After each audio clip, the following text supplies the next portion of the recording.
નમસ્કાર મિત્રો દેશ અને દુનિયાના સુપરફાસ્ટ સમાચારમાં તમારું સ્વાગત છે। આદિજાતિની સરકારી બોયઝ હોસ્ટેલમાં ભોજનમાં ખામી। રાજકોટમાં આદિજાતિ વિદ્યાર્થીઓ માટેના ભાડાના મકાનમાં ચાલતા છાત્રાલયની બદતર હાલત સામે આવી છે। કડકડતી ઠંડીમાં વિદ્યાર્થીઓને ચાદર નથી, ભોજનની ગુણવત્તા ખરાબ છે અને સફાઈનો તદ્દન અભાવ છે। વાયરલ વિડીયોમાં શાકભાજીની બાજુમાં જ વાસણ અને કપડાં ધોવાની ચોકડી દેખાઈ રહી છે। આ બધું જોવા છતાં આદિજાતિ વિકાસ વિભાગ ફક્ત એજન્સીને સૂચના આપીને બાબુગીરી પૂરી કરી છે। મિત્રો, અન્ય મહત્વના સમાચારની વાત કરીએ તો ગુજરાતમાં વરસાદ આવ્યો। અંબાલાલ અને હવામાન વિભાગની આગાહી વચ્ચે ફરીથી વરસાદ જામ્યો હતો અને ગુજરાતનો મહેમાન જાણે કે બની ગયો છે। શિયાળાના ઠંડી માહોલ વચ્ચે માવઠું થયું છે, જેમાં બનાસકાંઠા જિલ્લામાં પ્રજાને વરસાદે ભીંજવ્યા છે। પાલનપુર, ઇકબાલગઢ, વડગામ, અમીરગઢ, દાંતીવાડા જેવા વિસ્તારોમાં માવઠું થયું હતું। વરસાદને કારણે જગતના તાતની ચિંતામાં વધારો થયો છે। અન્ય મહત્વના સમાચારની વાત કરીએ તો બીએલઓના મોત માટે કોંગ્રેસે સરકારની નીતિ અને નિયતને જવાબદારી ગણાવી છે। ગુજરાતમાં મતદાર યાદી સુધારણા હેઠળ બીએલઓ તરીકે શિક્ષકો પર વધતા કાર્યભારથી છેલ્લા થોડા દિવસોમાં અનેક શિક્ષકોના મોત થયા છે। કોંગ્રેસે સરકારની નીતિ અને અવ્યવસ્થાને જવાબદાર ઠેરવી છે। ચિંતન શિબિરના નાટકને બદલે શિક્ષકોના મોત પર ચિંતા કરવા કહ્યું છે અને ચૂંટણી પંચને શિક્ષકો પરથી બીએલઓનું ભારણ હટાવીને અન્ય વ્યવસ્થા કરવાની માંગ કરી છે। અન્ય મહત્વના સમાચારની વાત કરીએ તો શિવરાજપુર બીચે બનાવ્યો છે રેકોર્ડ। દ્વારકા નજીક આવેલો શિવરાજપુર દરિયા કિનારો આંતરરાષ્ટ્રીય સ્તરે ખ્યાતિ પામ્યો છે।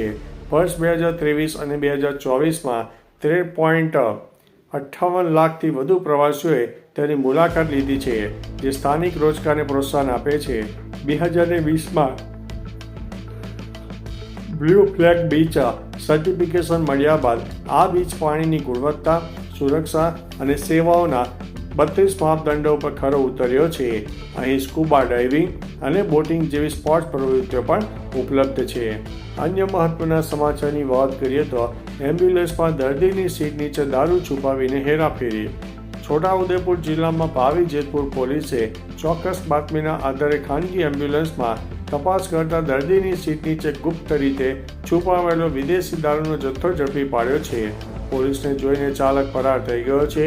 પોલીસ એમ્બ્યુલન્સમાંથી 2,64,480ની કિંમતની 928 બોટલ દારૂ અને એમ્બ્યુલન્સ સહિત કુલ 5,14,480નો મુદ્દામાલ જપ્ત કરીને કાયદેસરની કાર્યવાહી હાથ ધરી છે। અન્ય મહત્વના સમાચારની વાત કરીએ તો જાન્યુઆરીમાં ધોરણ 10ની પ્રી બોર્ડ પરીક્ષા યોજાશે। અમદાવાદ શહેરની તમામ શાળાઓમાં પ્રી બોર્ડની પહેલી બોર્ડ પરીક્ષા આપનાર ધોરણ 10ના વિદ્યાર્થીઓ માટે પ્રી બોર્ડ પરીક્ષાનું આયોજન કરાયું છે। આ પરીક્ષાથી વિદ્યાર્થીઓને બોર્ડનો ડર દૂર થાય અને પરીક્ષા પદ્ધતિની સારી સમજ પડે તે હેતુ છે। પ્રી બોર્ડ 16થી 22 ફેબ્રુઆરી દરમિયાન યોજાશે, જેમાં શહેરના તમામ ધોરણ 10ના વિદ્યાર્થીઓ ભાગ લેશે। અન્ય મહત્વના સમાચારની વાત કરીએ તો એસઆઈઆરના નામે ભાઈએ બહેનની મકાન અને દુકાન પચાવી। યુપીના ફિરોઝાબાદમાં એસઆઈઆર અપડેટ કરાવવાના નામે એક ચોંકાવનારી છેતરપિંડી થઈ છે। ગુરુગ્રામમાં રહેતી અભણ મહિલા સરતાજ ખાનમને તેના સગા ભાઈએ દેશમાંથી કાઢી મૂકવાની અને ધમકી આપીને ડરાવીને તેને છેતરીને મકાન અને દુકાનની પ્રોપર્ટી પોતાના નામે રજીસ્ટ્રી કરાવી દીધી છે। ભાઈની આ છેતરપિંડીની જાણ થતાં પીડિતાએ એસએસપીને ફરિયાદ કરી છે અને ન્યાય માટે કોર્ટમાં પહોંચી છે। પોલીસે કેસ નોંધ્યો છે। અન્ય મહત્વના સમાચારની વાત કરીએ તો માવઠાને લઈને મોટી કાર્યવાહી। ગુજરાતમાં શિયાળાની કડકડતી ઠંડી હજુ શરૂ થઈ નથી, ત્યાં ડિસેમ્બરમાં 2 વખત કમોસમી માવઠાની આગાહી છે। જૂનાગઢના વંથલીના પ્રસિદ્ધ આગાહીકાર રમણીક વામજાએ જણાવ્યું છે કે 7થી 10 ડિસેમ્બર અને 23થી 28 ડિસેમ્બર દરમિયાન સૌરાષ્ટ્ર સહિત રાજ્યમાં વરસાદી ઝાપટા તથા ગાઢ ધુમ્મસ રહેશે। આ માવઠાથી ખેતરોમાં તૈયાર ઘાસચારો બગડવાની ગંભીરતા શક્યતા છે, જે પશુપાલકો માટે મુશ્કેલી સર્જશે। અન્ય મહત્વના સમાચારની વાત કરીએ તો જાલોદના પાવડીમાં સાંસદ ખેલ મહોત્સવનો પ્રારંભ. ઝાલોદ તાલુકાના પાવડી ખાતે SRP ગ્રુપમાં સાંસદ જસવંતસિંહ ભાભોરના હસ્તે સાંસદ ખેલ સ્પર્ધાનો ભવ્ય પ્રારંભ થયો છે. સાંસદે ખેલાડીઓને પ્રોત્સાહન આપતા જણાવ્યું છે કે સરકારની રમતગમત પ્રોત્સાહન નીતિઓને દેશને ઉત્તમ ખેલાડીઓ મળી રહ્યા છે અને આવનારા ઓલિમ્પિકમાં વધુ મેડલ જીતીને દેશનું નામ રોશન કરશે. અન્ય મહત્વના સમાચારની વાત કરીએ તો હરણી બોટ દુર્ઘટના કેસમાં ઇન્સ્યોરન્સ કંપનીને હાઈકોર્ટની નોટિસ.